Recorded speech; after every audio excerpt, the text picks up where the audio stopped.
मनुष्य में देवत्व का उदय व धरती पर स्वर्ग का अवतरण। मनुष्य देवता बने बने यह धरती स्वर्ग समान। आइए जानते हैं पूज्य गुरुदेव की इस अमृतवाणी के बारे में, जिसमें पूज्य गुरुदेव ने मनुष्य को देवता बनने के लिए कहा है और धरती को स्वर्ग के समान बनाने के लिए कहा है। देवियों भाइयों, देवताओं के अनुग्रह की बात आप सब ने सुनी होगी। देवता नाम ही इसलिए रखा गया है कि वे दिया करते हैं। प्राप्त करने की इच्छा से कितने ही लोग उनकी पूजा करते हैं, उपासना करते हैं, भजन करते हैं। आइए इस पर विचार करें। देवता देते तो हैं, इसमें कोई शक नहीं है। अगर वे देते ना होते तो क्या नाम देवता ना रखा गया होता? देवता का अर्थ ही होता है देने वाला। देने वाले से अगर मांगने वाला कुछ मांगता है तो कोई बात बता नहीं, पर विचार करना पड़ेगा कि आखिर देवता देते क्या चीज़ हैं। देवता वही चीज़ देते हैं जो उनके पास है। जिसके पास जो चीज़ होगी वही तो दे पाएगा। देवता के पास सिर्फ एक ही चीज़ है, उसका नाम है देवत्व। देवत्व कहते हैं गुण, कर्म और स्वभाव तीनों की अच्छाइयों को, श्रेष्ठता को।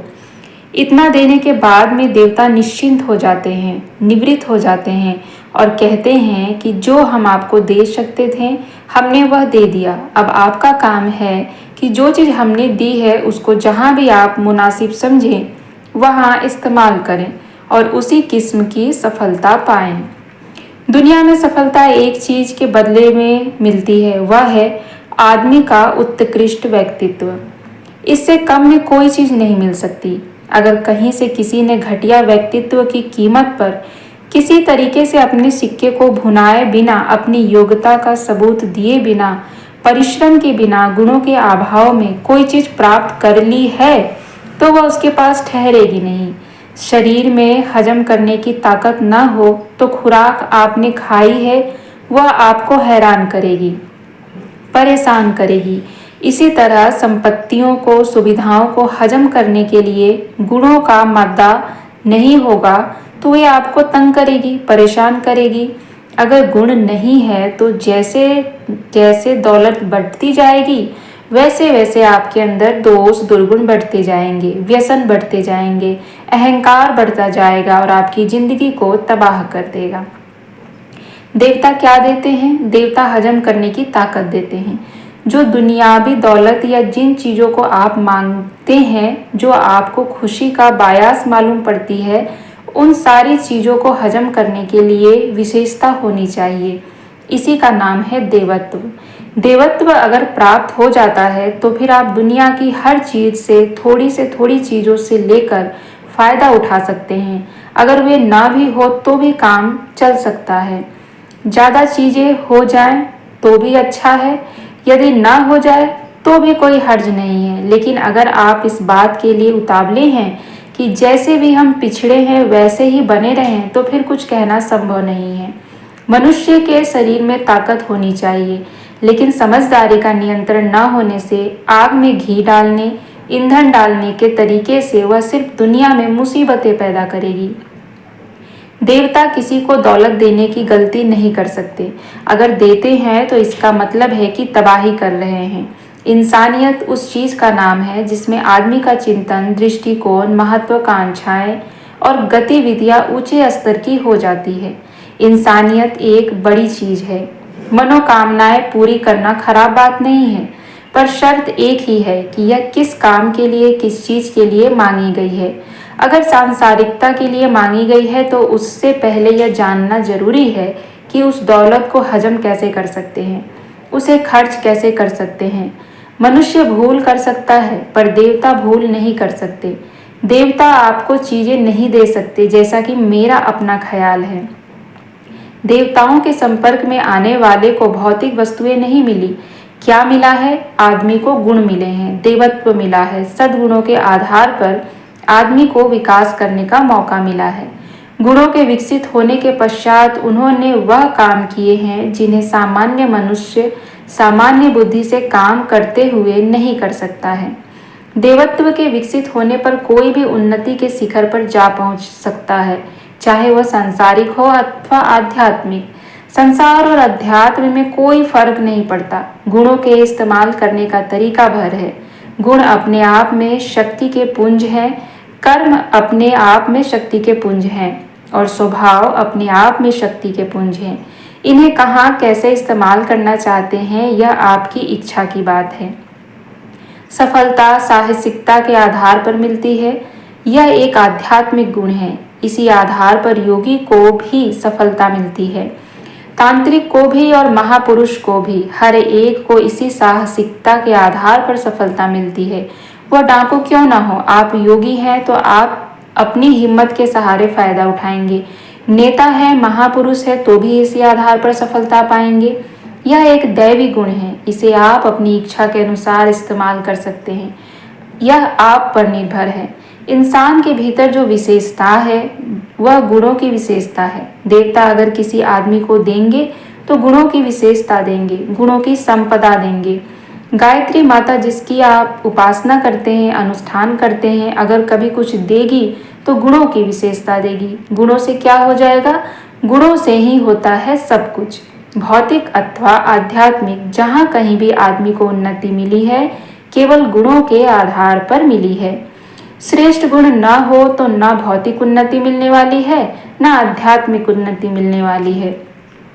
आदमी जितना समझदार है, ना समझ उससे भी ज्यादा है। यह भ्रांति न जाने क्यों आध्यात्मिक क्षेत्र में घुस पड़ी है कि देवता मनोकामना पूरी करते हैं, पैसा देते हैं, दौलत देते हैं, बेटा देते हैं, नौकरी देते हैं। इस एक भ्रांति ने इतना ज्यादा व्यापक नुकसान पहुंचाया है कि आध्यात्मिकता का जितना बड़ा लाभ, जितना बड़ा उपयोग था, संभावनाएं थीं, उससे जो सुख होना संभव था, उस सारी की सारी संभावना को इसने तबाह कर दिया। देवता आदमी को एक ही चीज देंगे और उन्होंने एक ही चीज दी है। प्राचीन काल के इतिहास में और भविष्य में भी देवता अगर जिंदा रहेंगे, भक्ति अगर जिंदा रहेगी, उपासना क्रम यदि जिंदा रहेगा तो एक ही चीज मिलेगी और वह है देवत्व के गुण। देवत्व के गुण अगर आ जाएं तो आप जितनी सफलता चाहते हैं उससे हजारों लाखों गुनी सफलताएं आपके पास आ जाएंगी। क्या आप चाहते हैं आपको देवत्व के स्थान पर 300-400 रुपए की नौकरी दिलवा दे? कोई देवता, संत या आशीर्वाद या कोई मंत्र तो वह नाचीज हो सकती है, लेकिन अगर देवता देवत्व प्रदान करते हैं तो वह नौकरी आपके लिए इतनी कीमती की करवा देंगे कि आप निहाल हो जाएंगे। विवेकानंद रामकृष्ण परमहंस के पास नौकरी मांगने गए थे, पर मिला क्या? देवत्व, भक्ति, शक्ति और शांति। यह क्या चीज थे? गुण। मनुष्य के ऊपर कभी संत कृपा करते हैं, संतों ने कभी किसी को दिया है तो उन्होंने एक ही चीज दी है, अंतरंग में उमंग। एक ऐसी उमंग जो आदमी को घसीट कर सिद्धांतों की ओर ले जाती है। जब आदमी के ऊपर सिद्धांतों का नशा चढ़ता है तब उसका मैग्नेट, उसका आकर्षण, उसकी वाणी, उसकी प्रामाणिकता इस कदर सही हो जाती है कि हर आदमी खींचता हुआ चला आता है और हर कोई सहयोग करता है। विवेकानंद को सम्मान और सहयोग दोनों मिला। यह किसने दी थी? काली ने। काली अगर किसी को कुछ देगी तो यही चीज देगी। अगर दुनिया में दोबारा कोई रामकृष्ण जिंदा होंगे या पैदा होंगे तो इसी प्रकार का आशीर्वाद देंगे जिससे आदमी के व्यक्तित्व विकसित होते चले जाएं। व्यक्तित्व अगर विकसित होगा तो जिसको आप चाहते हैं वह सहयोग बरसेगा। सहयोग मांगा नहीं जाता, बरसता है। आदमी फेंकता जाता है और सहयोग बरसता जाता है। देवत्व जब आता है तब सहयोग बरसता है। बाबा साहेब आमटे का उदाहरण आपके सामने है, जिन्होंने कुष्ठ रोगियों के लिए, अपंगों के लिए अपना सर्वस्व लगा दिया। यह क्या है? सिद्धांत है, आदर्श है और वरदान है। इससे कम में न किसी को वरदान मिला है और न इससे ज्यादा में किसी को मिलेगा। भीख मांगने से न किसी को मिला है और न भविष्य में मिलेगा। देवता एक काम करते रहते हैं। क्या करते हैं? फूल बरसाते हैं। रामायण में कोई 50 जगह किस्से आते हैं जब देवताओं ने फूल बरसाए। फूल क्या बरसाते हैं? सहयोग बरसाते हैं। फूल किसे कहते हैं? सहयोग को कहते हैं। कौन बरसता है? देवत्व, जो इस दुनिया में भी जिंदा है। देवत्व ही दुनिया में जिंदा था और जिंदा ही रहने वाला है। देवत्व मरेगा नहीं। यदि हैवान या शैतान नहीं मर सका तो भगवान क्यों मरेगा? इंसान इंसान को देखकर आकर्षित होता है और भगवान भगवान को देखकर आकर्षित होता है। देवता देवता को देखकर आकर्षित होता है। और श्रेष्ठता को देखकर सहयोग आकर्षित होता है। पहले भी यही होता था, अभी भी होता है और आगे भी होता रहेगा। यहाँ देवताओं की प्रशंसा कर रहा हूँ। देवता कैसे होते हैं? देवता ऐसे होते हैं जो आदमी के ईमान में घुसे रहते हैं और उसके भीतर से एक ऐसी हुक, एक ऐसी उमंग, एक ऐसी तड़पन पैदा करते हैं जो सारे के सारे जाल जंजालों को मकड़ी के जाले की तरीके से तोड़ती हुई सिद्धांतों की ओर, आदर्शों की ओर बढ़ने के लिए आदमी को मजबूर कर देती है। इसे कहते हैं देवता का वरदान। इससे कम में देवता का वरदान नहीं हो सकता। आदमी के भीतर जब गुणों की, कर्मों की, स्वभाव की विशेषताएं पैदा हो जाती हैं तो विश्वास रखिए तब उसकी उन्नति के दरवाजे खुल जाते हैं। गुणों के हिसाब से दुनिया के इतिहास में जितने भी आदमी आज तक विकसित हुए हैं, किसी भी क्षेत्र में सफल हुए हैं और जिनके सम्मान हुए हैं, वे प्रत्येक व्यक्ति गुणों के आधार पर बढ़े हैं। देवता का वरदान गुण और चिंतन की उत्कृष्टता है। संसार के महापुरुषों में से हर एक सफल व्यक्ति का इतिहास यदि रहा है, सभी छोटे छोटे खानदानों में पैदा हुए थे, छोटे छोटे घरों में, परिस्थितियों में पैदा हुए थे, लेकिन उन्नति के ऊंचे शिखर पर, ऊंचे से ऊंचे स्थान पर जरूर पहुंचते चले गए। कौन जा पहुंचे? लाल बहादुर शास्त्री को लीजिए, जिनके ऊपर देवता का अनुग्रह था। एक ही अनुग्रह की पहचान है जिम्मेदारी और समझदारी होना। भक्त और भगवान के बीच में यही सिलसिला चला था। इंसान के यहाँ और भगवान के यहाँ एक ही तरीका है। पूजा क्यों करते हैं? पूजा का मतलब एक ही है, इंसानी गुणों का विकास, इंसानी कर्म का विकास, इंसानी स्वभाव का विकास। आपने जो समझ रखा है कि पूजा के आधारों पर यह मिलेगा वह मिलेगा, यह सारी गलतफहमी इसीलिए हुई है। पूजा के आधार पर वस्तुतः दयानतारी मिलती है, शराफत मिलती है, ईमानदारी मिलती है, आदमी को ऊंचा दृष्टिकोण मिलता है। अगर आपने गलत पूजा की होगी तब आप भटक रहे होंगे। पूजा आपको इस तरीके से करनी चाहिए कि जो पूजा के लाभ आज तक इतिहास के मनुष्यों को मिले हैं, हमको भी मिलने चाहिए।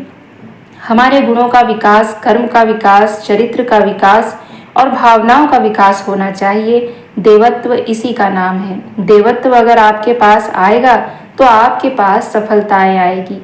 हिंदुस्तान के इतिहास पर दृष्टि डालिए। उसके पन्नों पर जो बेहतरीन आदमी दिखाई पड़ते हैं, वे अपनी योग्यता के आधार पर नहीं, अपनी विशेषता के आधार पर महान बने हैं।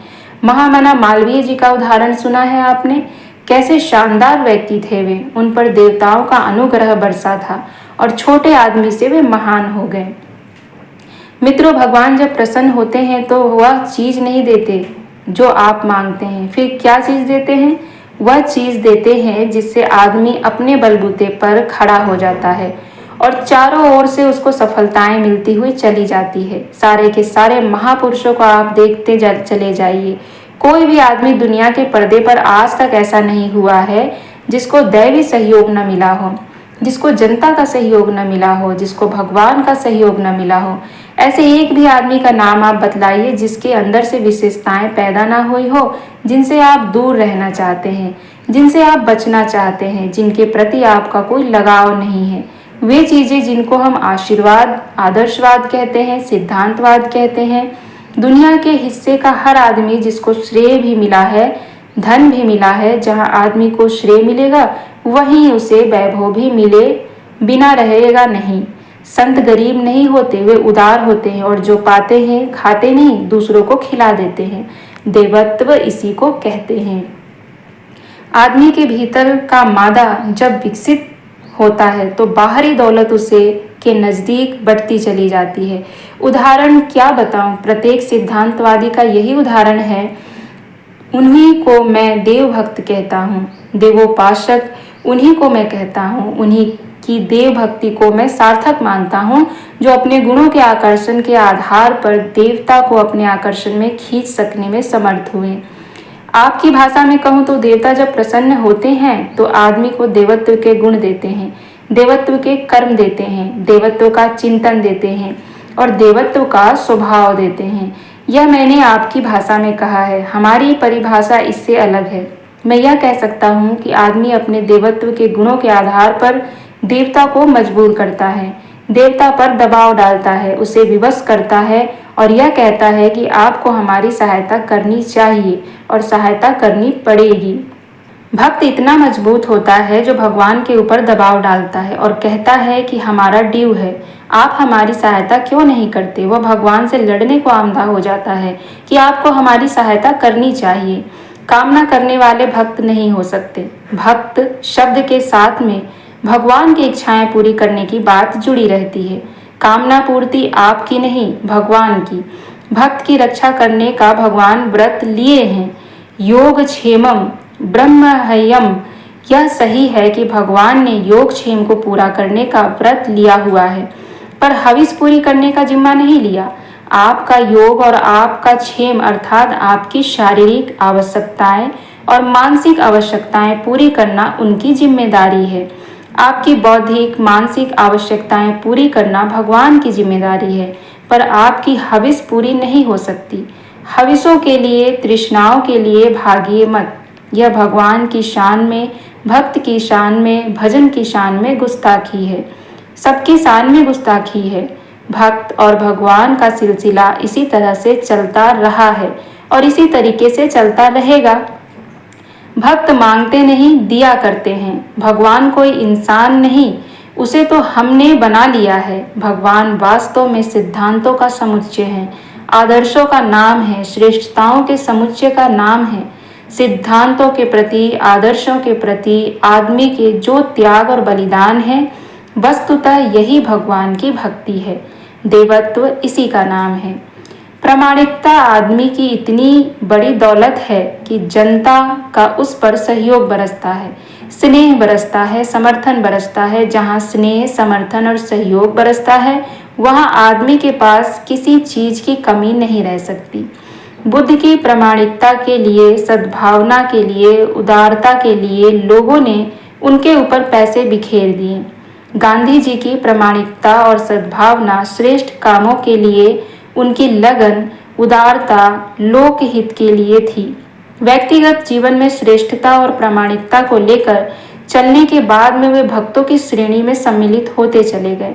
सारे समाज ने उनको सहयोग दिया, दान दिया और उनकी आज्ञा का पालन किया। लाखों लोग उनके कहने पर जेल चले गए। लाखों लोगों ने अपने सीने पर गोलियां खाई। क्या यह हो सकता है? हाँ, शर्त एक ही है कि आप प्रकाश की ओर चले, छाया आपके पीछे पीछे चलेगी। आप तो छाया के पीछे पीछे भागते हैं, छाया ही आप पर हावी हो गई है। छाया का अर्थ है माया। आप प्रकाश की ओर चलिए, भगवान की ओर चलिए, सिद्धांतों की ओर चलिए। आदर्श और सिद्धांत, इन्हीं का नाम हनुमान है, इन्हीं का नाम भगवान है। मित्रों, जो हविस आपके ऊपर हावी हो गई है उससे पीछे हटिए, तृष्णाओं से पीछे हटिए और उपासना के उस स्तर पर पहुंचने की कोशिश कीजिए जहां की आपके भीतर से, व्यक्तित्व में से श्रेष्ठता का विकास होता है। भक्ति यही है। अगर आपके भीतर से श्रेष्ठता का विकास हुआ हो, मैं आपको विश्वास दिलाता हूं कि आपको जनता का वरदान मिलेगा। चारों ओर से इतने वरदान मिलेंगे कि जिसको पाक करके आप निहाल हो जाएंगे। भक्ति का यही इतिहास है, भक्त का यही इतिहास है। भगवान के अनुग्रह का, गायत्री माता के अनुग्रह का यही इतिहास है। यही इतिहास था और यही इतिहास रहेगा। अगर इस रहस्य को, सार को समझ ले तो आपका यहाँ आना सार्थक हो जाए, आपका गायत्री अनुष्ठान सार्थक हो जाए। अगर आप इस सिद्धांत को समझ कर जाएं तो हमको सद्गुणों का विकास करने के लिए तपश्चर्याएं कराई जा रही हैं, और अगर हमारी यह तपश्चर्या सही साबित हुई तो भगवान हमको यहाँ से विदा करते समय गुण, कर्म और स्वभाव की विशेषता देंगे और हमको चरित्रवान व्यक्ति के तरीके से विकसित करेंगे। चरित्रवान व्यक्ति जब विकसित होता है तब उदार हो जाता है, परमार्थ परायण हो जाता है, लोक सेवी हो जाता है, जनहितकारी हो जाता है और अपने क्षुद्र स्वार्थ को देखना शुरू कर देता है। आपकी अगर ऐसी मनस्थिति हो जाए तो मैं कहूँगा कि आपने सच्ची उपासना की और भगवान का वरदान पाया। आप सच्चा वरदान पा करके निहाल हो सकते हैं, जिससे कि आज तक के सारे भक्त निहाल हो सके हैं। मैंने इसी रास्ते पर चलने की कोशिश की और अपने जीवन में प्रत्यक्ष रूप से भगवान के वरदानों को देखा और पाया।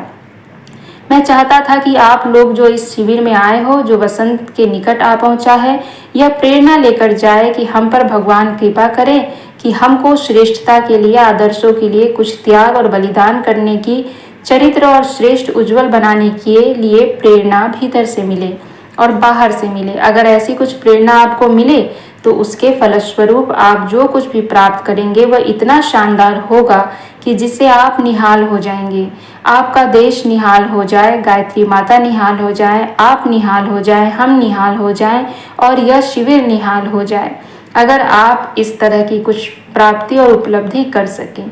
आज की बात समाप्त। ओम शांति।